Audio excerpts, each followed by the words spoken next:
Akkam nagaa jirtu chaanalii kanaaf haaraa taanaan maqaan kiyya Dr. Abarraa Olaanii jedhama. Gargaaraa Piroofeesaraa fi Ispeeshaalistii yaala dhibee ijoolleef daa'immanii akkasumas immoo barreessaa kitaaba bu'uura fayyaa daa'immaniiti.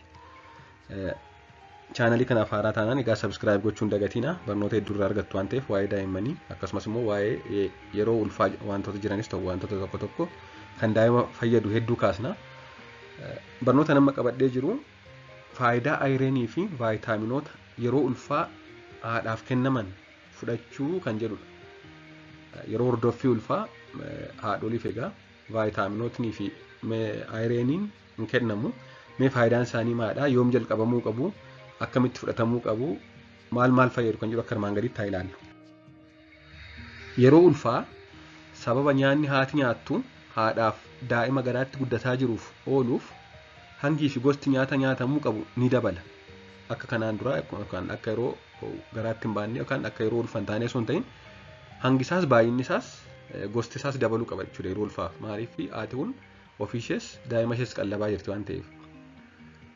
Kanuma ta'eyyuu yookaan hangi isaas dabaleeyyuu gosti isaas dabaleeyyuu wantoonni nyaata keessaa argamuu qofaan gahaa hin taane jiru. Kanaafuu mineraalotaa fi vaayitaaminoota bifa qorichaan qophaa'ee yeroo ulfaa fudhachuun baay'ee barbaachisaadha.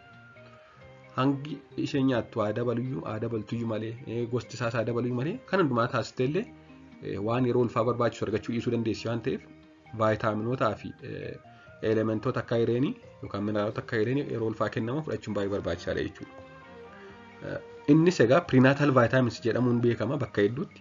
Kanaan dura haadholiin hedduun yeroo hordoffii ulfaa taasisan ayireenii ji'a 3 fudhatu. Amma garuu inni kun maaliin bakka bu'aa dhufeera? Prinaatal kan jedhamu kan vaayitaaminoota adda addaa fi mineraalota hedduu of keessaa qabu ayireenii dabalatee jechuudha. Prinaatal vaayitaamins kan jedhamutu bakka bu'aa jiraan haadholiin hedduunis kana fudhataa jiru yeroo ammaa.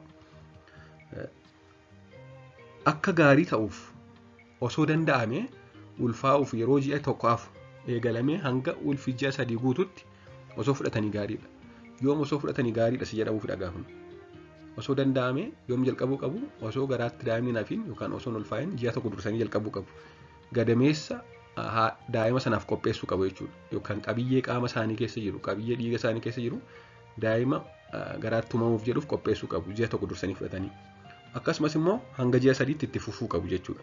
Sababni isaas daa'imni tokko garaatti yookaan gadameessa haadhaa keessatti uumame hanga ji'a 3 yeroo jiru yeroo qaamni daa'imaa hedduunsaa qaamni daa'imaa bakka adda addaatti hiramee almost qaamni dhalli namaa qabu daa'imni ji'a 3 qaba. Guddataa adeemuu malee yeroo qaamni daa'imaa hundi uumamu yeroo ta'eef yeroo kana fudhachuun baay'ee gaariidha. Kanaafuu osoo hin ulfaa'in ji'a tokko dursteetu fudhattee gaariidha. Yoo hin danda'amu ta'e immoo erga ulfooftee booddees ji'a muraasa keessatti osoo jalqabdee baay'ee gaariidha jechuudha. Faayidaan isaas inni jalqabaan wanti kun egaa wanti prinaatal vaayitaamins jedhaman kun vaayitaaminootaa fi elementoota hedduu of keessaa qaba. Egaa wanti kun vaayitaaminii fooliik asiid jedhamu achi keessa jira jechuudha hedduunsaa. Vaayitaaminiin fooliik asiid jedhamu kun immoo uumamuu hin cufatiin afuu lafee dugdaa ni ittisa. Kana ilaalchisee barnoota kanaan dura hojjedheera waa'ee meninjoomaayiloosil kan jedhamu yookaan ispaayinaa bifidaa. Meninjoomaayiloosil gosa ispaayinaa bifidaadha. Ispaayinaa bifidaa kan jedhamu kana hanga persentaa 50 hanga 70 ittisa jechuudha. Fooliik asiidii gahaa ta'e fudhachuun. Meninjoomaayiloosil kan jedhamu isa kanadha yookaan hin cufatiin afuu lafee dugdaa. Dhufaatii kanaa egaa persentaa hanga 70 hir'isuu danda'a jechuudha. Wanta kana fudhachuun. Maaliif prinaatal vaayitaamin kana keessa fooliik asiidii jira. Fooliik asiidiin immoo kan ittisa jechuudha.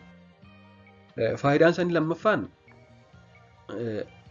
vaayitaaminiin fooliik asiidii jedhamu kun rakkoowwan akka dhibee onnee fi dhibee onnee yookaan konjeniitaal arteriis dhibee onnee kan daa'ima waliin dhalatuu fi fuula irratti mul'atan kanneen akka cleft lip, cleft palate jedhaman akka hin godhanne taasisu. Akkuma suuraa irratti argitan daa'imni kun cleft lipii qaba akkasumas cleft palate qaba. Fooliik asiidii prinaatal vaayitaamins keessa jiru kun egaa kana ittisuuf ni fayyada jechuudha. Inni sadaffaan immoo kana malees vaayitaaminiin fooliik asiid jedhamtu kuni akkasumas immoo prinaatal vaayitaamin kana keessa mineraalli kaalsiyeemii jedhamu jira.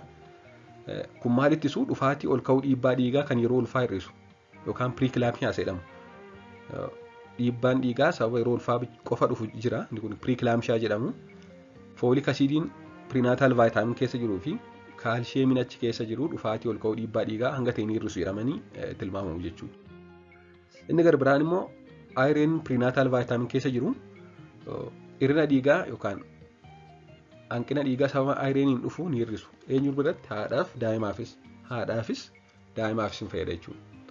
Haatis akka hanqina dhiigaa sababa ayireenii dhufu akka hin godhanne taasisa. Akkasumas immoo akka daa'imni ayireen deefishensii aniimiyaa isa jedhamu hir'ina seelii dhiiga diimaa sababa ayireenii dhufu akka hin godhanne taasisu jechuudha. Akkasumas immoo carraa yeroo malee da'uu fi daa'ima ulfaatina xiqqaa qabu da'uu ni hir'isa. Yeroo malee da'uu jechuun osoo ulfii yeroon isaa ji'a 9 yookaan guyyaa 280 guutiin dursanii da'uun akka hin dhufne taasisa jechuudha. Wanta kana fudhachuun piriinaataal vaayitaamiin kan jedhamu. Akkasumas immoo daa'ima ulfaatina sirrii qabu ulfaatina xiqqoo ta'e akka hin qabaanne da'uuf ni fayyada jechuudha. Kana malees immoo kaalsiyeemiin qoricha kana keessa jiru jabina lafee fi akkasumas immoo jabina qaama daa'imaaf hedduu fayyada. Kaalsiyeemiin as keessa jiru maal fayyada? Fayyummaa onneef, fayyummaa dalagaa narvii akkasumas immoo fayyummaa sirna dhiigaa yookaan kilootingi sisteem kan jedhu akkaataa itti dhiigni kan taru isa kanaaf fayyummaa kanaaf ni fayyada jechuudha. Akkasumas immoo narviin koondaakshinii ergaa tokko ergaa biraatti akka dabarsan taasisuuf kaalsiyeemiin baay'ee barbaachisaadha. Kun immoo guddina sammuu daa'ima garaa jiruuf baay'ee gaariidha waan ta'eef kana fudhachuun egaa waan hedduuf fayyada jechuudha. Egaa kanneen gurguddoo ta'an kanneen kanadha. Haa ta'u malee kana malees faayidaa hedduu qaba piriinaataal vaayitaamiins kana fudhachuun. Kanaafuu yeroo ulfaa hordoffii gahaa taasisanii wanta kana fudhachuun baay'ee barbaachisaadha jechuudha. Waan dhaggeeffataniif hedduu galatoomaa turtii gaarii.